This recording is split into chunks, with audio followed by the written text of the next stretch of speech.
You have people around you, a relationship, friends. Last weekend there was a party. Everyone was laughing, you were laughing too. But somewhere in the middle of all that noise, something cold rose up inside you, like water filling a room, quiet, steady, suffocating. And in your relationship, the moment your partner leaves your sight, the moment they go do something on their own, your chest tightens. A panic you can't explain, the feeling that you've been abandoned. So you hold tighter, you text more, you need more reassurance, you need them to fill the hole inside you. But they start to feel the weight, and you feel exhausted too. Why does having people around make you feel more alone? Because you're confusing two very different things, loneliness and solitude. What you're feeling isn't the loneliness of having no one, it's something deeper. It's called self-deficiency. You experience yourself as incomplete, like a half circle, broken at the edge. And so you spend your life searching for another half circle to press against your wound, so that together you might feel whole. You think this is called love. Psychology calls it parasitism.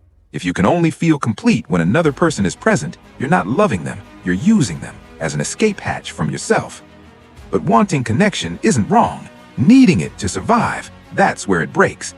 The psychologist Donald Winnicott proposed one of the most quietly radical ideas in the field. He called it the capacity to be alone, and he believed it was the single most important sign of emotional maturity. Not being alone, the capacity to be alone. There's a difference.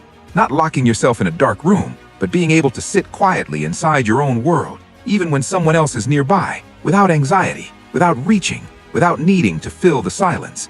Look at the people who lack this capacity. The moment they're unoccupied, they reach for the phone, they text someone, they turn on noise. Because without external distraction, the inner emptiness starts to scream.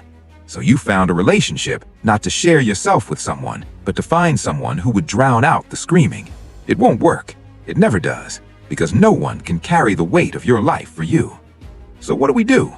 We complete the half circle, not by finding someone to lean on, but by becoming whole yourself.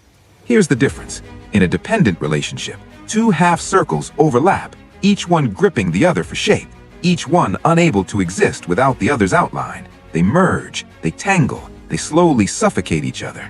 In a healthy relationship, two complete circles touch. Each one has its own center, its own area, its own wholeness. They come together to share their fullness, not to steal filling from each other. As the poet Rilke once wrote, love is this, that two solitudes protect and touch and greet each other. Notice the premise, two solitudes. You must first become a complete one before you can meet another complete one, and together become two.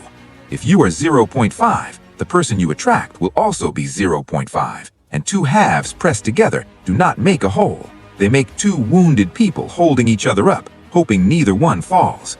I think I understand now. I thought loneliness was shameful. I thought it meant I was rejected. That's why I kept reaching outward, desperate to grab something, anything, to prove I wasn't empty. But loneliness isn't poverty. It can be a room where something can finally grow. So I'm not going to look for my other half anymore. I'm going to become my own whole circle. I'm going to befriend myself. I'm going to furnish that empty room, slowly, carefully, with things that are mine. And when I'm ready, I'll open the door and welcome in someone who is equally whole. Because only when you've learned how to live with yourself can you truly learn how to love another.